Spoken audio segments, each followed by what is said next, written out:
Coordination compound का lecture number 5। अपन आज पढ़ेंगे कोऑर्डिनेशन नंबर। कोऑर्डिनेशन नंबर, देखो कोऑर्डिनेशन नंबर क्या होता है? लिगेंड मेटल्स के साथ में टोटल कितने कोऑर्डिनेट बॉन्ड का फॉर्मेशन एक कॉम्प्लेक्स कंपाउंड में करते हैं, वो उसका कोऑर्डिनेशन नंबर होता है। यानी अपन लिख सकते हैं total number of donor atom, total number of donor atom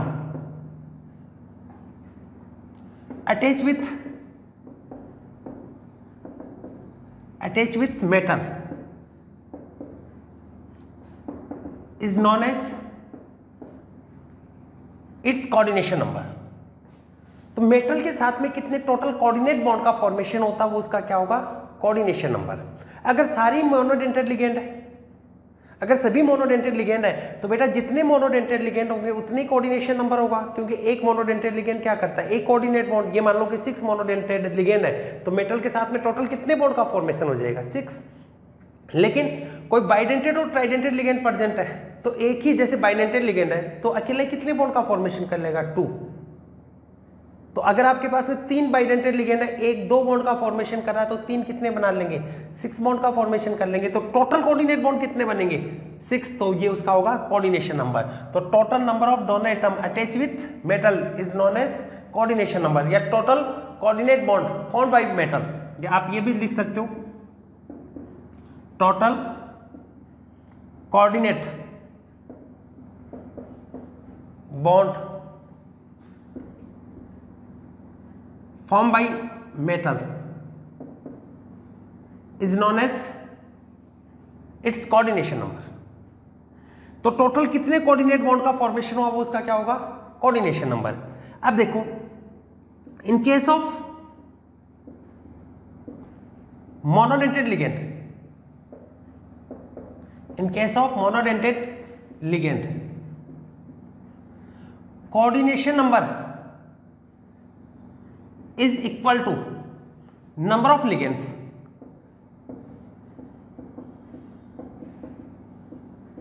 number of ligands। in case of monodentate ligand coordination number ही किसके बराबर होगा? number of ligands के बराबर होगा। but in case of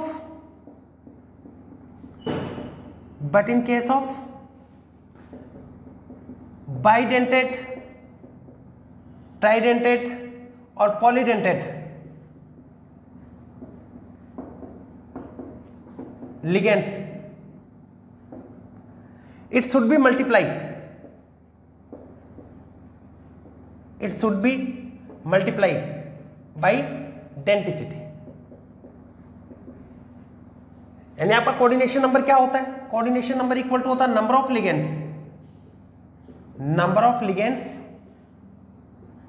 multiply denticity, multiply denticity. तो ये आपका coordination number होता है। तो कोऑर्डिनेशन नंबर इक्वल टू होता है number of ligands multiply density. तो आपको ये बताया कि एक कॉम्प्लेक्स कंपाउंड में मेटल के साथ में टोटल कितने कोऑर्डिनेट बॉन्ड का फॉर्मेशन होता है, वो उसकी कोऑर्डिनेशन नंबर होता है। तो जितने भी लिगेंड है उनको लिख लो, और प्रत्येक लिगेंड कितना बॉन्ड का फॉर्मेशन करता है उसकी डेंसिटी होती है, तो मल्टीप्लाई करो, टोटल डोनर एटम आ जाएंगे, टोटल कोऑर्डिनेट बॉन्ड आ जाएंगे। इसका क्या होता है? Coordination number. उतारो, उतारो इसको। एग्जाम्पल से कैलकुलेट करना सिखा रहे, उतार लिया? चलो आगे। जना बिखरे आजना, देखो आगे आपको बता रहे एग्जाम्पल से कि कोऑर्डिनेशन नंबर कैसे कैलकुलेट करना है।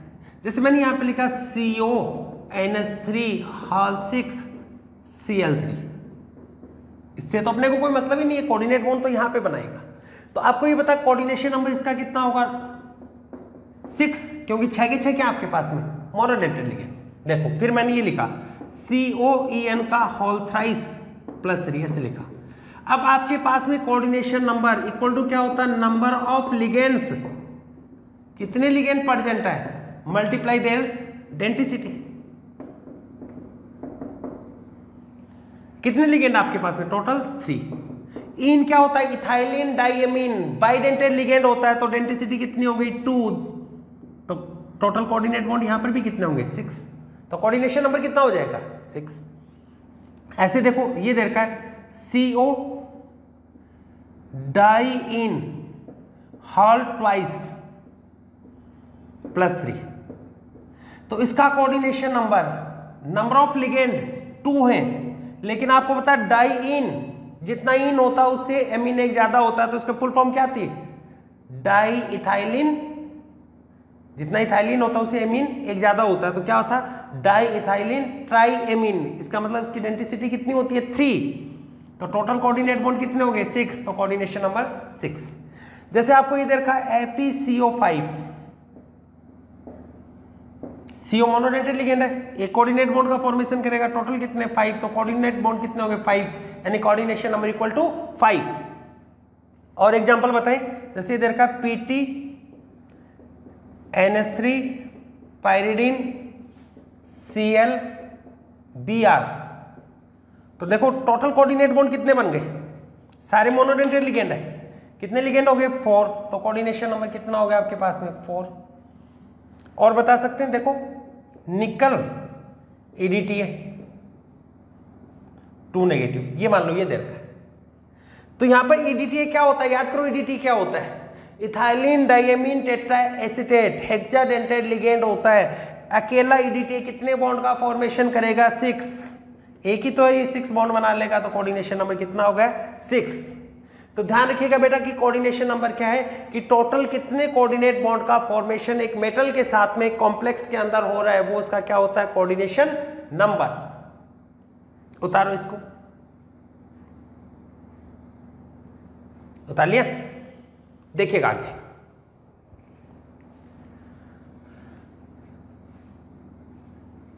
बेटा इसके बाद में अपन IUPAC नेमिंग भी सीखेंगे इसकी, लेकिन उससे पहले अपने को ऑक्सीडेशन नंबर आना चाहिए, वैसे आपको आता भी होगा, थोड़ा मैं अभी बता देता हूं आपको। देखो हेडिंग लिखेंगे इसके बाद में ऑक्सीडेशन नंबर,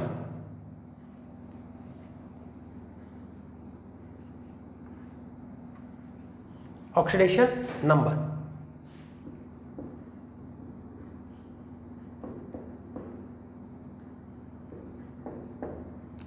तो ऑक्सीडेशन नंबर क्या होता है, यहां पर कॉम्प्लेक्स पार्ट में मेटल के ऊपर जितना टेम्परेरी या परमानेंट चार्ज आता है वो उसका होता है ऑक्सीडेशन नंबर।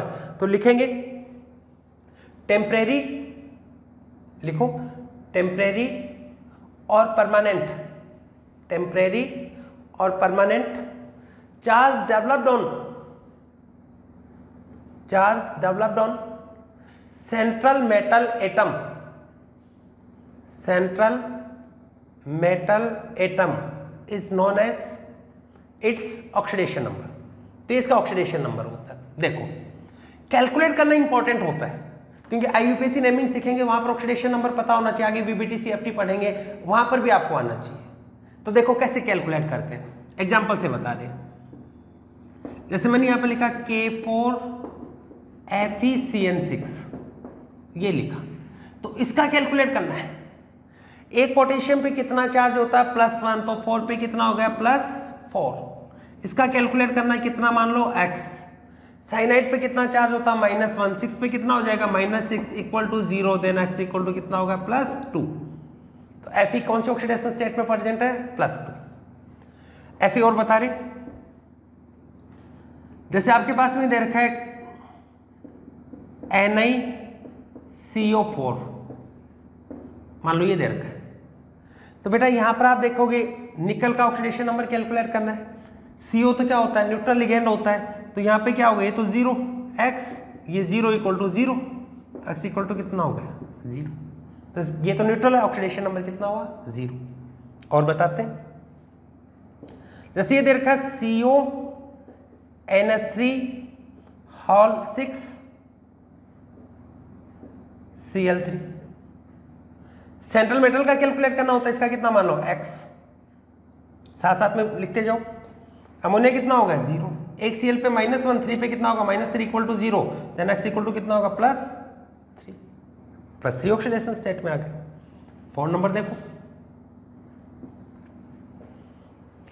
4 देखो, जैसे ये देखा K2 FeC2O4 twice H2O twice, ये दे दिया।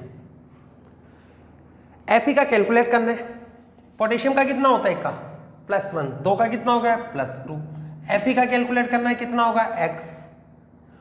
ऑक्जेलेटो कितना चार्ज होता है -2, एक पे -2 है तो 2 पे कितना होगा -4। वाटर है ये न्यूट्रल होता है, equal to 0, then x equal to कितना होगा +2। इसका बताओ Fe4 FeCN6 होल थ्राइस, बताओ कैलकुलेट करो, करो सब जन, सब लोग कैलकुलेट करेंगे। इस वाले का कैलकुलेट करना होता है।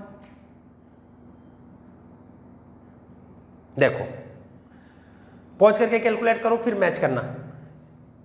इसका चार्ज इस पे होता है तो इस पे कितना चार्ज होगा +3, यानी एक आयरन की कौन से ऑक्सीडेशन स्टेट में +3, और आयरन कितने 4, और प्रत्येक की ऑक्सीडेशन स्टेट कितनी होगी +3।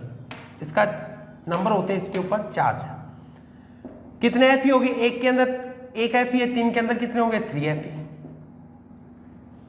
तो Fe का कैलकुलेट करना है अपन, इसको x मान लो।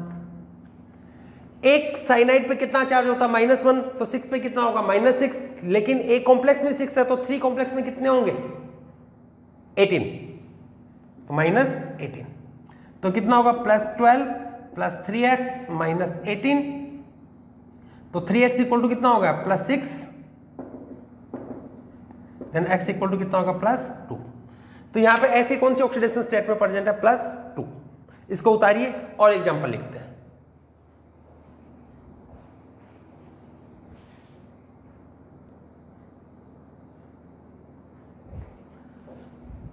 बच्चों जो लिखे हुए इसका ऑक्सीडेशन नंबर कैलकुलेट करो, पॉज कर लो और अपने से कैलकुलेट करो इसको, क्योंकि हर जगह पे काम में आएंगे। इसमें छोटे छोटे कंसेप्ट और बनेंगे, उसको बताएंगे। देखो यहाँ पे Mn3CO12, कितने Mn है 3, CO तो क्या होता है न्यूट्रल, न्यूट्रल है उसके ऊपर कोई चार्ज ही नहीं होगा, तो ये तो कैसा होगा इसका ऑक्सीडेशन स्टेट 0। इसमें देखो Pt कितना हो गया x, अमोनिया कितना है 0, पायरिडीन, पायरिडीन पे भी कोई चार्ज नहीं होता है। बेंजीन रिंग में सिर्फ कार्बन की जगह क्या आता है नाइट्रोजन। Cl पे -1, Br पे -1, तो ऑक्सीडेशन नंबर कितना हो गया equal to 0, then x equal to कितना होगा +2। तो प्लेटिनम कौन से ऑक्सीडेशन स्टेट में +2। और याद रखो एक चीज, तो प्लेटिनम की 2 ऑक्सीडेशन स्टेट होते हैं +2 और +4। +2 में कोऑर्डिनेशन नंबर 4 और 4 में 6। यहां पे देखो कितना है +4। CO का कैलकुलेट करना कितना हो गया x। ऑक्सीलेटो कितना हो गया, एक पे कितना होता है -2, एक ही है -2। थायोसल्फेट SO4 2 नेगेटिव होता है ना, तो ऑक्सीजन की जगह सल्फर ही है, तो सल्फेट पे कितना होता है -2, थायोसल्फेट है। इस पे कितना होगा, एक थायोसाइनेट पे -1, 3 पे कितना होगा -3 इक्वल टू 0। ऐड करो, माइनस के कितने हो गए, कितने हुए 3 और 4 ही हो गए, 7 हो गए ना, और प्लस के 4, तो x इक्वल टू कितना हो गया +3। इसको उसके बाद में बताता हूं, पहले मैं उसको बता देता हूं। CO है, देखो एक कॉम्प्लेक्स में एक CO ट्वाइस 2 कर रखा है, तो CO कितने हो गए 2, तो कितना लगाओगे 2x। इन तो न्यूट्रल होता है, एक Cl पे कितना चार्ज होता है -1, तो 2 पे एक कॉम्प्लेक्स में 2 है, तो -2 मल्टीप्लाई 2, तो कितना हो गया -4। सल्फेट पे कितना होता है -2 इक्वल टू 0, तो आपके पास में कितना हो गया 2x इक्वल टू कितना हुआ +6, देन x इक्वल टू कितना होगा +3। तो कोबाल्ट कौन से ऑक्सीडेशन स्टेट में +3। अब देखो जब मेटल सेम हो दोनों कॉम्प्लेक्स पार्ट में और उसका कोऑर्डिनेशन नंबर भी सेम हो, तो उसके ऊपर बेटा जनरली ऑक्सीडेशन नंबर भी दोनों की सेम ही आती है, कॉमन ऑक्सीडेशन स्टेट आता है। देखो इसका कितना, देखो मेटल सेम ही है, कितना हुआ x, अमोनिया कितना हुआ 0, दूसरा प्लेटिनम कितना है x -4 इक्वल टू 0, तो 2x इक्वल टू कितना हो गया +4, तो प्रत्येक पे कितना चार्ज हो गया कितना है +2। दोनों कॉम्प्लेक्स में मेटल डिफरेंट है लेकिन कोऑर्डिनेशन नंबर सेम है, और चार्ज वगैरह के बारे में एक्स्ट्रा कुछ नहीं दे रखा हो, तो यहाँ पर भी जनरली कॉमन ही कैलकुलेट करते हैं। देखो इसका कितना होगा x, अमोनिया कितना हुआ 0, क्रोमियम का कितना हो गया x, एक Cl पे कितना चार्ज होता है -1, तो 6 पे कितना हो गया -6, देन 2x इक्वल टू कितना होगा +6, देन x इक्वल टू कितना आया +3। तो प्रत्येक पे चार्ज कोबाल्ट भी +3 में होगा और क्रोमियम भी +3 में। यहां पे देखो दोनों डिफरेंट मेटल है लेकिन कोऑर्डिनेशन नंबर सेम है, और यहां पर Fe की पहले ही बता दी कि कौन से ऑक्सीडेशन स्टेट में, +2 में। तो कैलकुलेट करोगे तो इसकी कितनी मानोगे +2। अमोनिया कितना होगा 0, प्लेटिनम कितना होगा x, 1 Cl पे -1, 6 पे कितने हो गए -6 equal to 0, then x equal to कितना होगा +4। तो प्लेटिनम कौन सी ऑक्सीडेशन स्टेट में होगा +4। और आप ये जानते भी हैं कि प्लेटिनम का कोऑर्डिनेशन नंबर 6 होगा तो हमेशा +4 ऑक्सीडेशन स्टेट में होता है, और 4 होता तो कहां पर होता +2 में। इसको भी देख लो, मैच कर लो, उसके बाद में और बताते हैं। उतारो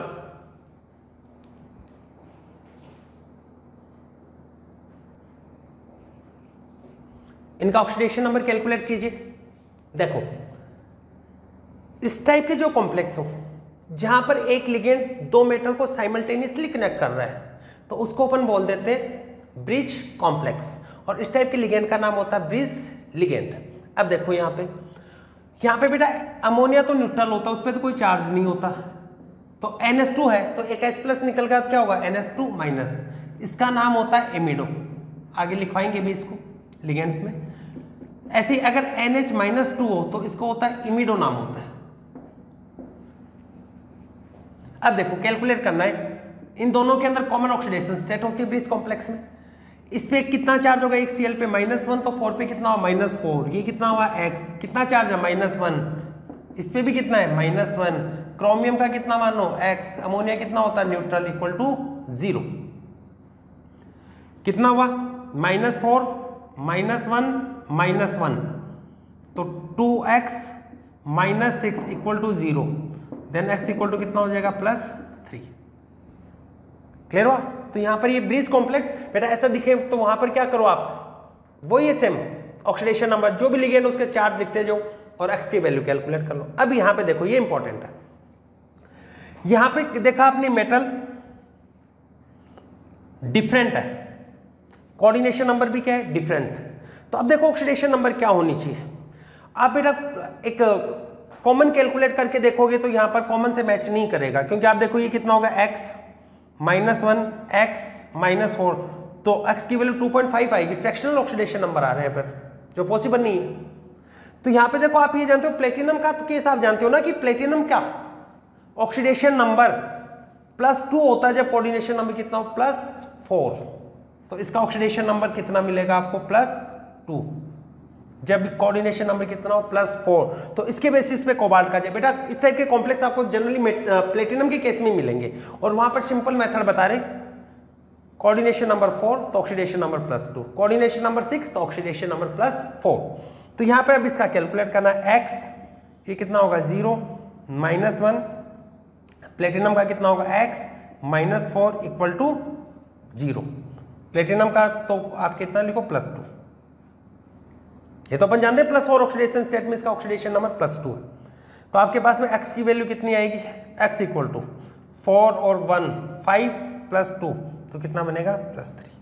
तो यहाँ पर कोबाल्ट कौन से ऑक्सीडेशन स्टेट में होगा +3 के अंदर। तो इस टाइप से आप कैलकुलेट करते हैं ऑक्सीडेशन नंबर। तो अपन ने पढ़ा कोऑर्डिनेशन नंबर और ऑक्सीडेशन नंबर, और बेटा यहाँ पर अब इसका यूज आएगा IUPAC नेमिंग में। तो नेक्स्ट हेडिंग लिखो IUPAC naming of coordination compound, बहुत इंपॉर्टेंट है, चलिए इसको नेक्स्ट हेडिंग लिखेंगे IUPAC naming of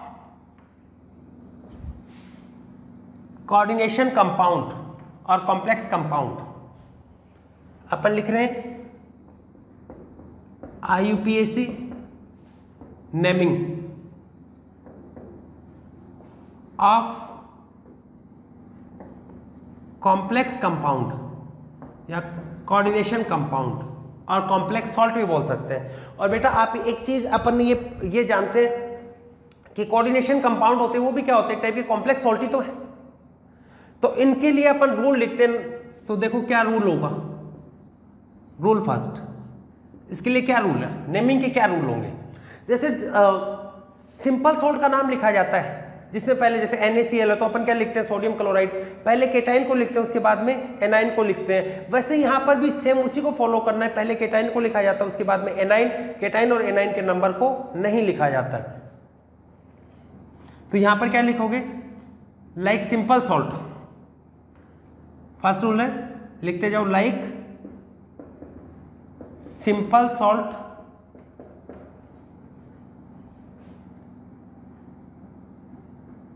like simple salt. First of all, yeah, first write the name of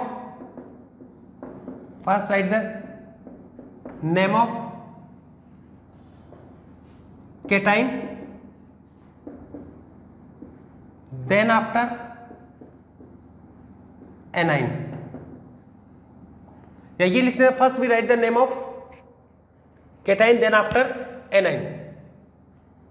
देखो, और आपको ये पता कॉम्प्लेक्स पार्ट है वो केटाइन भी हो सकता है, एनाइन भी हो सकता है और न्यूट्रल भी हो सकता है। एग्जांपल बता रहे हैं, जैसे यहाँ पर ये K4FeCN6, तो पहले कॉम्प्लेक्स पार्ट का नाम लिखोगे या इस वाले पार्ट का, आयनाइजेशन स्फीयर का, तो पहले आयनाइजेशन स्फीयर लिखा हुआ तो इसको पहले लिखेंगे फर्स्ट, उसके बाद में इसका नाम लिखते हैं अपन सेकेंड।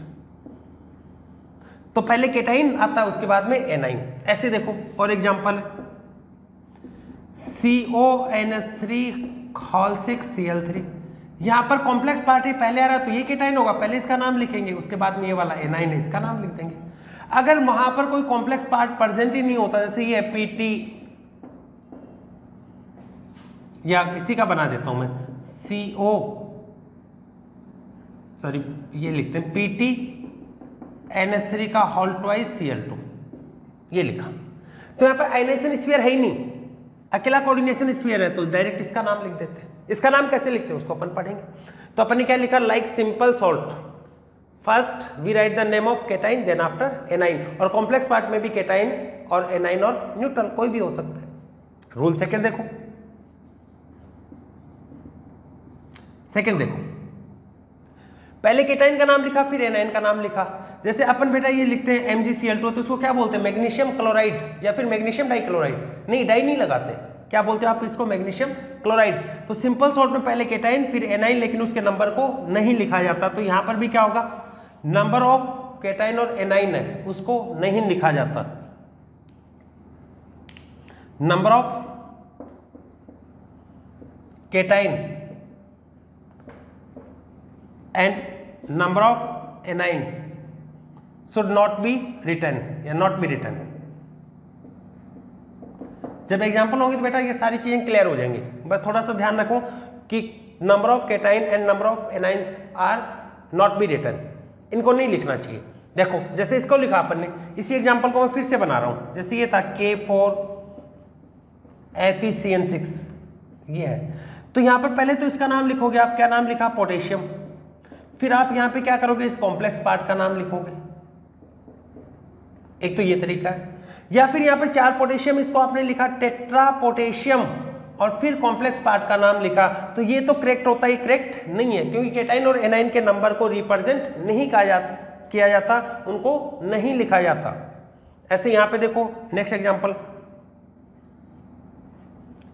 CONS3(6Cl3), ये कॉम्प्लेक्स पार्ट पहले आ रहे हैं तो पहले इसका नाम लिखोगे आप, कॉम्प्लेक्स पार्ट।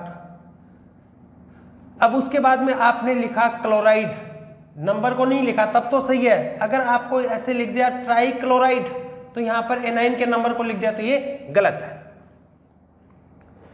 तो कॉम्प्लेक्स कंपाउंड की नेमिंग में भी अपन क्या ध्यान में रखते हैं कि like simple salt, first write the name of cation then after name of anion, but number of cation and number of anion should not be written, इसको नहीं लिखना चाहिए। उतारो इसको, ये 2 रूल बताए आपको। थर्ड फिर कॉम्प्लेक्स पार्ट का बताएंगे कैसे नेमिंग की जाती है। उतार लिया।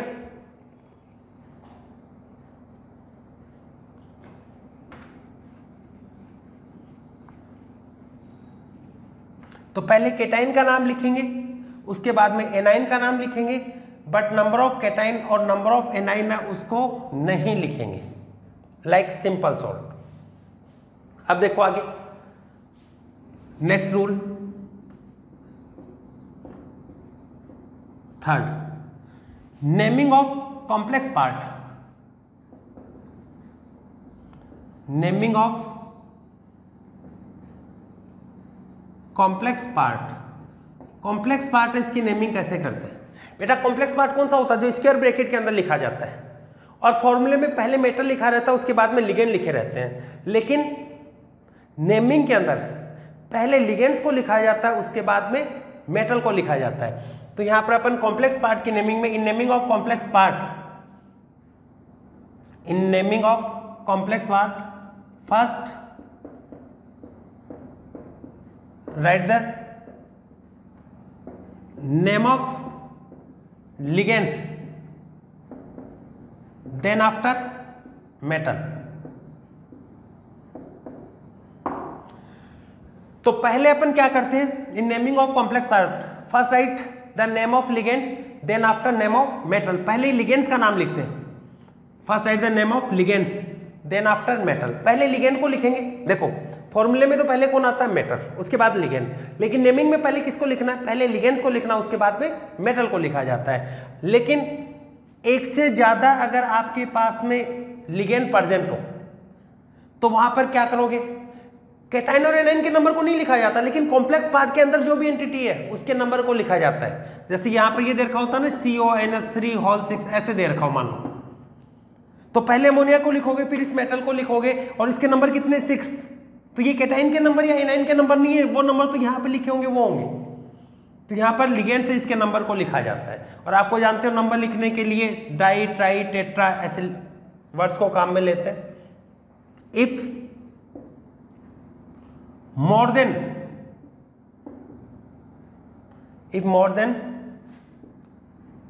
1 ligands are present,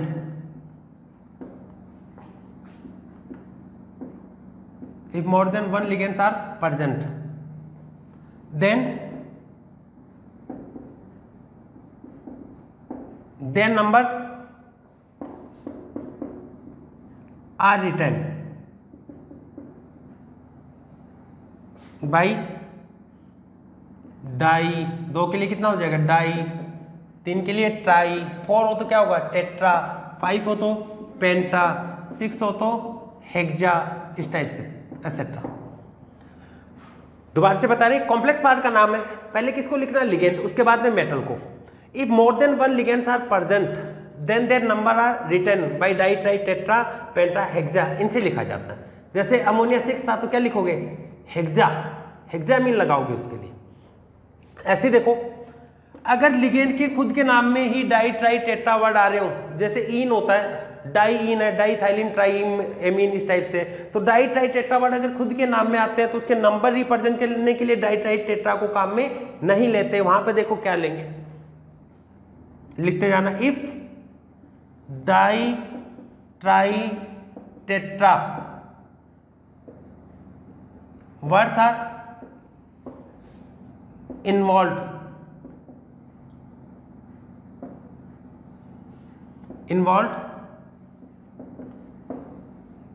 in name of ligand, then उस कंडीशन में क्या करना है? तो वहां पर 2 के लिए आपको काम में लेना है 20, 3 अगर वहां पर हो तो वहां पर आपको काम में लेना है 30, 4 हो तो यहां पर काम में लेना टेट्राकिस, डबल एस वाला नहीं है, समझ गए? 5 के लिए क्या होगा? पेंटाकिस। 6 होता तो क्या होगा? हेक्साकिस। तो जहां पर भी डाई, ट्राई, टेट्रा वर्ड खुद के नाम में इन्वॉल्व हो रहे हो तो वहां पे नंबर को रिप्रेजेंट करने के लिए किसको काम में लेते हैं? 20, 30, टेट्राकिस, पेंटाकिस, इनको काम में लेते हैं। देखो एक एग्जांपल लिख रहा हूं इधर।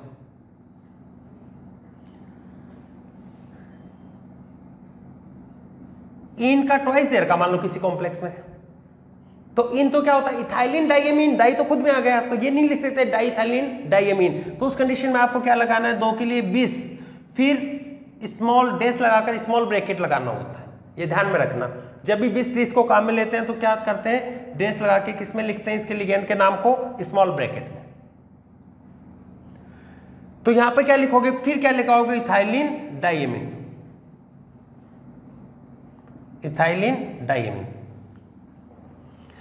ऐसे मान लो और दे रखा हो, और एग्जांपल बताएं आपको। जैसे डाई इन दे रखा हो, डाइन का ट्वाइस। तो यहां पर अब क्या करना आपको, डाई इथाइलिन ट्राइएमिन, तो इसके नंबर को आप डाई से नहीं बता सकते, क्या लगाओगे 20, फिर नाम लिखोगे, क्या लिखोगे, डाइथाइलिन ट्राइएमिन। 3 नंबर होते तो ट्रिस, 4 नंबर होते तो टेट्राकिस, 5 नंबर होते तो पेंटाकिस। तो ध्यान में रखना, कॉम्प्लेक्स पार्ट में पहले किसको लिखना है, लिगेंड, फिर किसको लिखना है, मेटल। और अगर वहां पर लिगेंड्स या मेटल या जो भी कोऑर्डिनेशन एंटिटी में एक से ज्यादा अगर लिगेंड प्रेजेंट हो तो उसके नंबर डाइट्राई टेट्रा से रिप्रेजेंट करो। डाइट्राई टेट्रा वर्ड खुद में आ रहे हैं तो वहां पर 20 30 टेट्राकिस इनको यूज में किया जाता है, इनको यूज में लेंगे। लेकिन आजकल आईपीसी ये मानती है कि कॉम्प्लेक्स टाइप के लिगेंड है, जैसे पायरिडीन है या बेंजीन है, तो उनके लिए भी आप 20 30 वर्ड से इनको यूज में ले सकते हो। देखो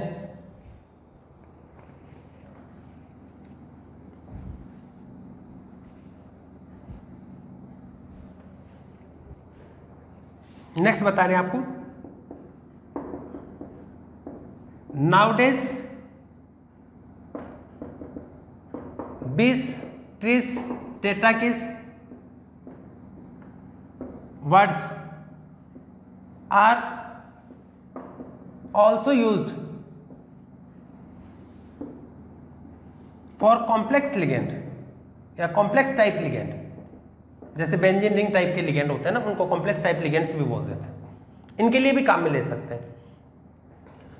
जैसे ये C6H6 का होल ट्वाइस, बेंजीन ही तो नाम है इसका, इसके नाम के अंदर तो डाई ट्राई टेट्रा भी नहीं रहा, बेंजीन है सिंपल, तो फिर भी इसको आप क्या लिख सकते हो, 20 बेंजीन,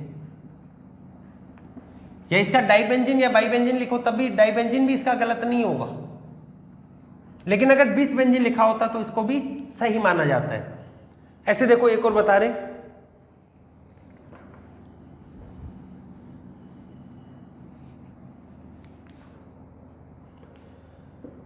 PY का होल ट्वाइस, पायरिडीन होता है ना, तो डाइपायरिडीन भी लिख सकते हो, लेकिन इसके लिए भी अगर कहीं पर 20 पायरिडीन लिखा हो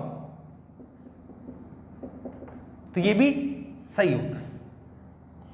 एक और बता देता हूं मैं, ये होता बेटा साइक्लोपेंटाडाइनाइल, हालांकि डाइवर्ड इसमें आ जाता है, इसका नाम होता है C5H5 नेगेटिव, ये होता है साइक्लोपेंटाडाइनाइल,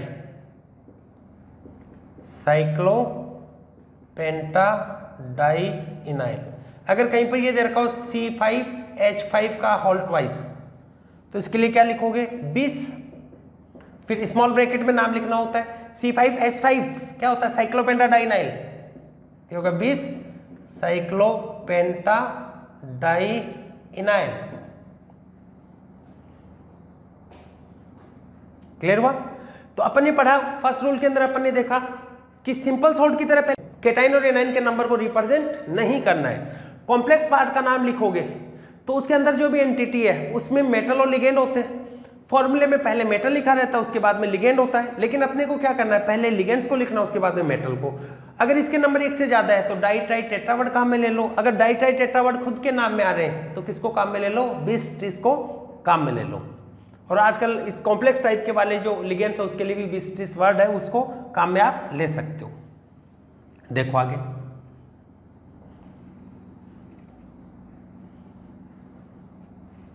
अगर एक से ज्यादा टाइप के लिगेंड प्रेजेंट हो, नेक्स्ट रूल की फॉर्म में लिख रहा हूं मैं, rule 4, if more than one type of ligands, more than one type of ligands are present, then अगर एक से ज्यादा टाइप के लिगेंड प्रेजेंट हो तो वहां पर क्या करना चाहिए, उनको कैसे लिखना है, अल्फाबेटिक ऑर्डर में। If more than one type of ligands are present then they should be written,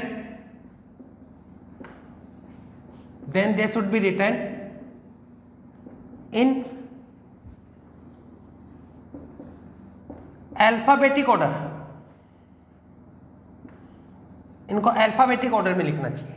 देखो जैसे मैंने ये मान लिया कि आपके पास में एग्जांपल है कि कोई भी मेटल है उसके साथ में प्रेजेंट, आपके पास में NH3 H2O Cl Br। तो देखो इसका नाम बेटा एमीन होता है जिसमें डबल एम आता है, ध्यान में रखना, अभी सिखाएंगे भी इसको। एमीन। वाटर का नाम होता है एक्वा। Cl को अपन लिखते हैं क्लोरो और Br को लिखते हैं ब्रोमो। तो अब यहां पे आईयूपीएसी नेमिंग में पहले कौन आ जाएगा? एमीन। अल्फाबेटिक ऑर्डर में लिखना है एमीन। फिर देखो एक्वा। क्लोरो और ब्रोमो में अल्फाबेटिक ऑर्डर में पहले कौन आएगा? ब्रोमो। तो पहले ध्यान रखना है किसको लिखना है? ब्रोमो। फिर क्या आएगा? क्लोरो। तो एक से ज्यादा टाइप के लिगेंड प्रेजेंट होते हैं तो वहां पर अपन किसको काम में लेते हैं? अल्फाबेटिक ऑर्डर को। उतारो। फिर लिखते हैं रूल 5।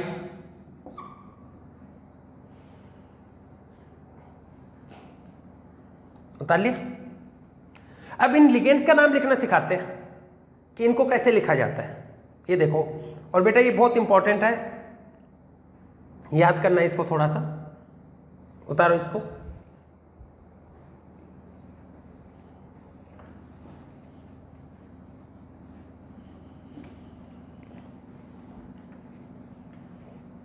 फिफ्थ रूल अपन पढ़ रहे naming of ligand.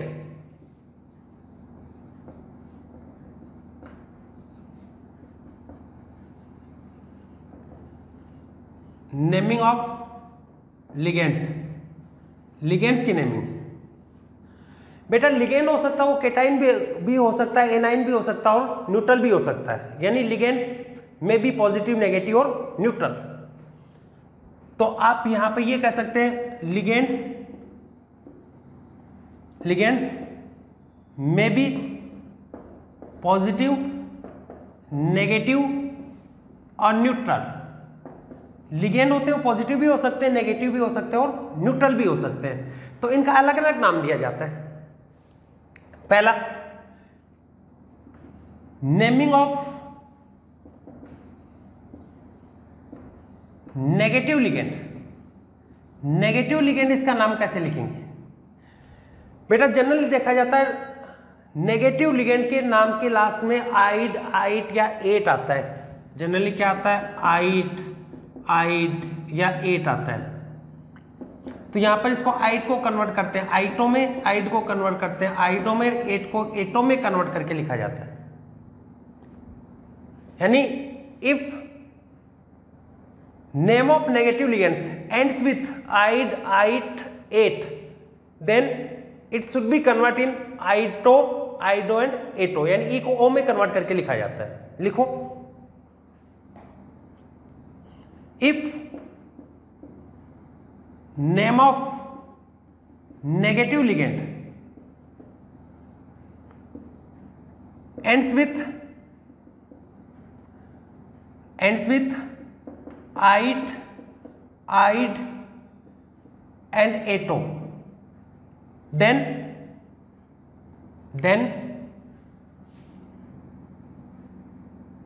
in naming of IUPAC naming, then in IUPAC naming they should be converted in, इधर वाला लिख लेना, then they should be converted in आइटो, ido, एटो। यानी लिगेंड के नाम के लास्ट में आइड, आइट, एट आ रहा है तो इसको किस में कन्वर्ट करके लिखा जाता है? आइटो, आइडो और एटो में। लिख लिया? ये लिखवाया, if name of negative ligands ends with ide, ite and ato, then they should be converted ito, ido, ato respectively. इसमें कन्वर्ट करके लिखा जाता है। एग्जाम्पल से बता रहे। चलो इसको उतारो, मैं इसके एग्जाम्पल लिखता हूं।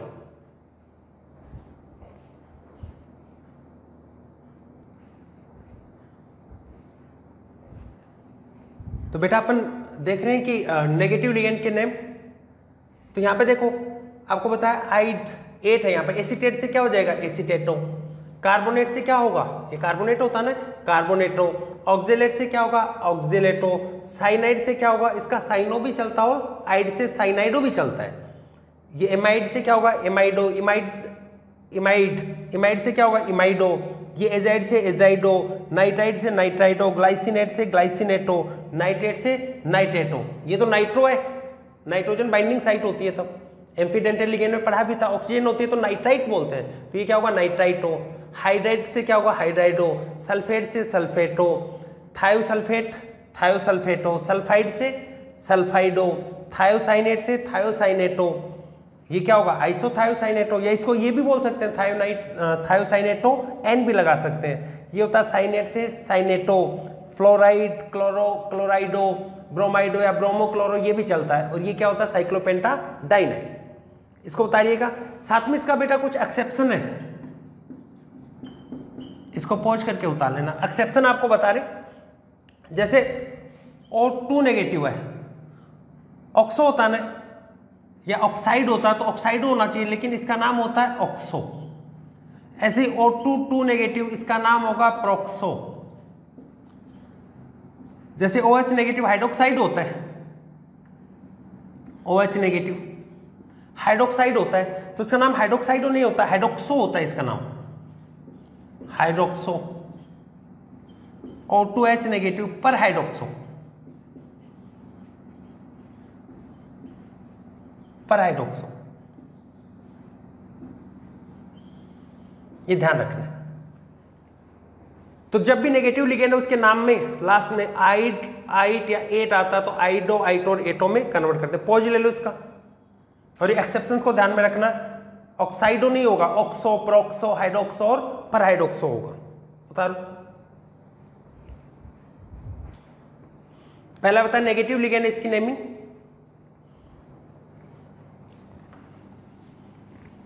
अब देखो न्यूट्रल लिगेंड के लिए बता रहे,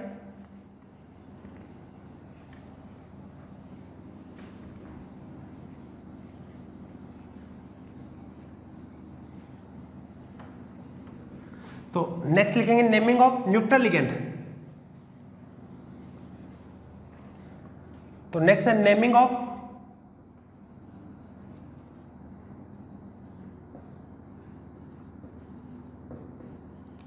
न्यूट्रल लिगेंड। नेगेटिव लिगेंड क्या आपको बताइए, सेकंड बता रहे हैं नेमिंग ऑफ न्यूट्रल लिगेंड। जब भी न्यूट्रल लिगेंड आए तो इसका नाम में बिना किसी चेंज के इसका नाम डायरेक्ट लिख दो। Name of neutral ligand is written without any change. तो आप ये लिख सकते हो name of neutral ligand is written without any change. बिना किसी चेंज के इसको लिख देंगे। देखो जैसे C6H6 है तो क्या नाम होगा इसका, बेंजीन। जैसे PY है तो क्या नाम लिखोगे, पायरिडीन। जैसे NO है तो क्या नाम लिखोगे, नाइट्रोसिल। NS है, ऑक्सीजन की जगह सल्फर आ जाता तो क्या वर्ड लगाते हो, थायो। तो यहां पे ये क्या लिखोगे, थायो नाइट्रोसिल। ये हो जाएगा थायो नाइट्रोसिल। अब देखो आगे CH2 डबल बॉन्ड CH2 तो ये क्या हो जाएगा, इथाइलिन। यानी बिना किसी चेंज के लिख देते हैं। लेकिन यहां पर भी एक्सेप्शन है। देखो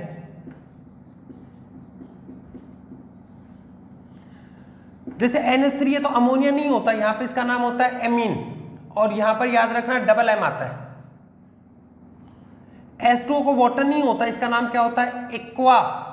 CO को बोल देते हैं कार्बोनिल। और CS आता है तो क्या हो जाएगा, ऑक्सीजन की जगह सल्फर आ गया तो थायोकार्बोनिल। थायोकार्बोनिल।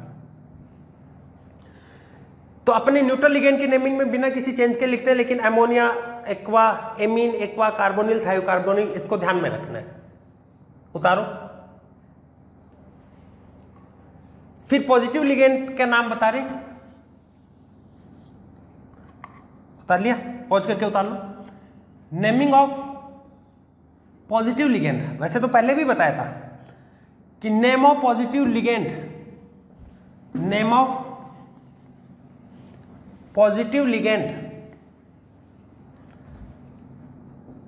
Is written with EM suffix.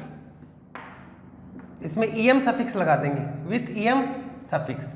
EM suffix के साथ में लिखा जाता है। याद करो अपन ने पढ़ा था NO प्लस था, नाइट्रोसिल होता ना NO, तो NO प्लस होगा तो यहां पर नाइट्रोसिलियम, नाइट्रोसिलियम या नाइट्रोसो ग्रुप के बेसिस पे इसको नाइट्रोसोनियम भी बोला जाता है, नाइट्रोसोनियम, नाइट्रोसिलियम या फिर क्या हो जाएगा नाइट्रोसोनियम, सोनियम।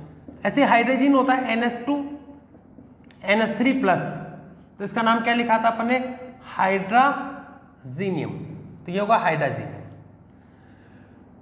उसके बाद में देखो और भी कोई आ जाए, जैसे प्लस वाला परजेंट होता है तो लास्ट में क्या लगाना है उसका EM सफिक्स लगा देना, क्लियर हुआ। तो पॉजिटिव लिगेंड है उसकी नेमिंग अपन ने की, नेगेटिव लिगेंड है उसकी नेमिंग की, ऐसे न्यूट्रल लिगेंड है इसकी नेमिंग की। तो अपन कॉम्प्लेक्स पार्ट की नेमिंग कर रहे, पहले किसको लिखा जाता है केटाइनिक पार्ट को, या एक को लिख देता हूं मैं यहां पर, नाइट्रोनियम भी आपने लिखा था उसको भी लिख देता हूं नाइट्रोनियम। तो पहले केटाइनिक पार्ट को लिखते हैं फिर एनाइनिक को। कॉम्प्लेक्स पार्ट में पहले लिगेंड को लिखा जाता है, उसके नंबर के साथ में एक से ज्यादा टाइप के लिगेंड है तो अल्फाबेटिक ऑर्डर को लिखा जाता है, और नेगेटिव लिगेंड है तो आइडाइट 8 आता है तो आइडो आइटो एटो में कन्वर्ट करके लिखते हैं, न्यूट्रल विदाउट चेंज के लिखते हैं, पॉजिटिव वाले में EM लगाते हैं, नेगेटिव न्यूट्रल के जो एक्सेप्शन है उनको याद रखना है। तो आपने लिगेंड का नाम लिख लिया, कॉम्प्लेक्स पार्ट के लिगेंड के जितने भी तरीके थे उस सबको अपन ने पढ़ लिया। अब नेक्स्ट रूल है, जो भी रूल नंबर है वो लगा लेना। Next rule, naming of metal.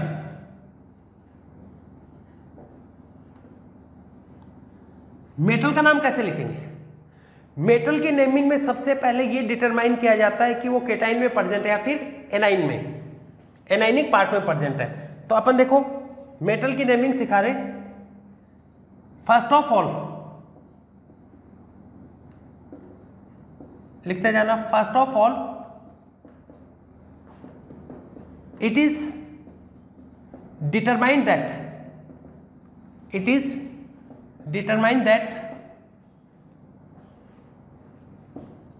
metal is present in cationic part, metal is present in cationic part और एनाइनिक पार्ट। मेटल केटाइनिक पार्ट में प्रेजेंट होता है फिर एनाइनिक पार्ट में। अगर वो यहां पर केटाइनिक पार्ट में प्रेजेंट है तो उस मेटल का जनरल नेम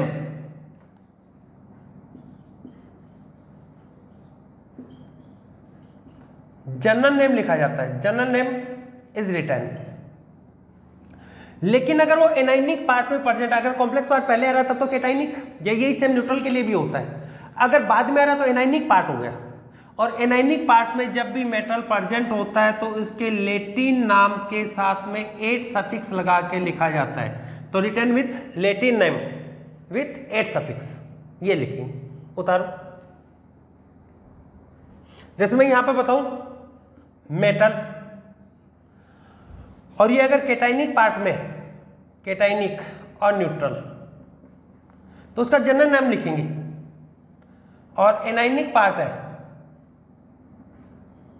एनाइनिक पार्ट में प्रेजेंट है तो लेटिन नाम के आगे क्या लगा दोगे 8। जैसे Fe है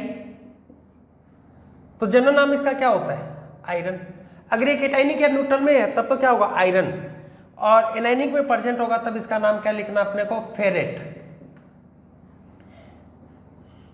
जैसे CO है क्या नाम होगा कोबाल्ट, एनाइनिक पार्ट में हो जाएगा तो क्या हो जाएगा कोबाल्टेट, कोबाल्टेट।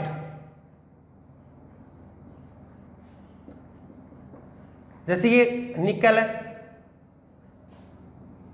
एनाइनिक पार्ट में होगा तो क्या हो जाएगा निकलेट।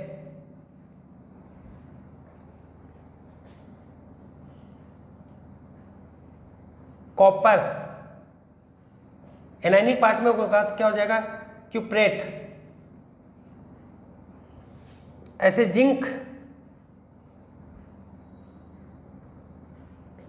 नेगेटिव पार्ट में प्रेजेंट होगा तो क्या लगाओगे आप जिंकेट। उतारो और बताते हैं। तो ध्यान में रखना मेटल के लिए सबसे पहले मेटल का नाम लिखने पे ये ध्यान में रखना है कि केटाइनिक पार्ट में आ रहा है, फिर एनाइनिक। केटाइनिक पार्ट में आ रहा है तो उसका जनरल नेम, एनाइनिक में आता है तो लैटिन नाम क्या गया, आपको 8 लगा के लिखना है।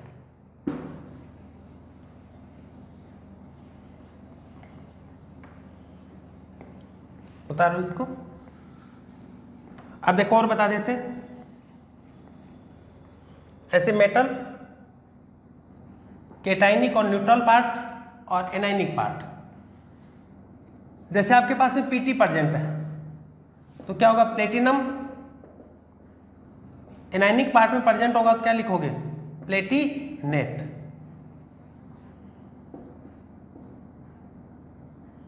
ऐसी मरकरी है,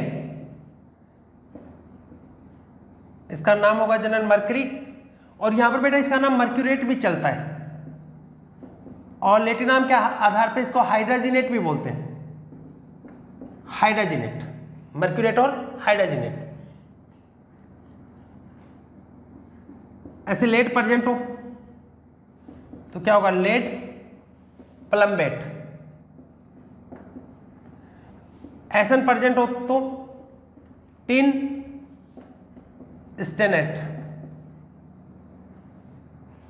ऐसे एजी प्रेजेंट हो तो क्या होगा, सिल्वर अर्जेंटेट। एयू प्रेजेंट हो तो क्या होगा, गोल्ड ऑरेट। इसके बेटा नेमिंग में आप देखते हो तो यहां पर स्मॉल लेटर्स के अंदर ही लिखा जाता है इनको। क्लियर हुआ? तो सबसे पहले लिगेंड्स को लिखोगे, फिर मेटल। मेटल में ये चीज ध्यान में रखना है, अगर पॉजिटिव है न्यूट्रल है तो जनरल नेम, और नेगेटिव में आ रहा है तो लैटिन नाम के आगे 8 लगा दो। और इसका लास्ट रूल, मेटल का जैसे ही आपने नाम लिखा तो उसका नाम के आगे रोमन डिजिट के अंदर उसके ऑक्सीडेशन नंबर को स्मॉल ब्रैकेट में लिखना होता है। जो ऑक्सीडेशन नंबर कैलकुलेट करना सिखाता ना, वो यहां पे काम में आएगा। तो just after the name of metal, just after the name of metal, oxidation state of metal is written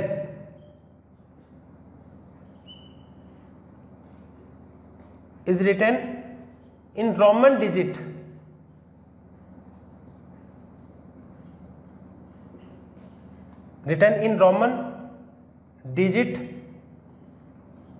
in small bracket. ये होता है ना ऐसे स्मॉल ब्रैकेट, इसमें रोमन डिजिट में लिखना है। तो ये थे आईयूपीएसी नेमिंग, उसके रूल। तो फर्स्ट रूल, केटाइन और एनाइन में पहले केटाइन फिर एनाइन, नंबर को नहीं लिखना। कॉम्प्लेक्स पार्ट में पहले लिगेंड फिर मेटल। लिगेंड्स के लिए नंबर को लिखा जाता है di tri tetra. Di tri word आ रहा तो 20-30 से लिखना है। एक से ज्यादा टाइप के हो अल्फाबेटिक में लिखना है। एनाइन हो, एनाइनिक लिगेंड हो तो आई डाई आ रहा है तो आइडो आइटो एटो में कन्वर्ट करके लिखो। न्यूट्रल हो तो विदाउट चेंज के लिखो। पॉजिटिव हो तो ईएम के साथ में लिखो। मेटल का लिखना हो तो पहले किसको लिखना है, क्या देखना है कि केटाइनिक पार्ट में है, फिर एनाइनिक। केटाइन में है तो जनरल लिखो, एनाइनिक में है तो लैटिन नाम के आगे 8 लगा दो। और फिर मेटल का नाम लिखने के बाद में स्मॉल ब्रैकेट के अंदर रोमन डिजिट के अंदर उसका ऑक्सीडेशन स्टेट लिखा जाता है। तो ये था रूल। एक बार बेटा इसको अच्छे से पढ़ लीजिएगा। उसके बाद में नेक्स्ट लेक्चर के अंदर अपन इसको एग्जाम्पल देखेंगे और उसके आईयूपीएसी नेम लिखेंगे। तब तक ऑल द बेस्ट।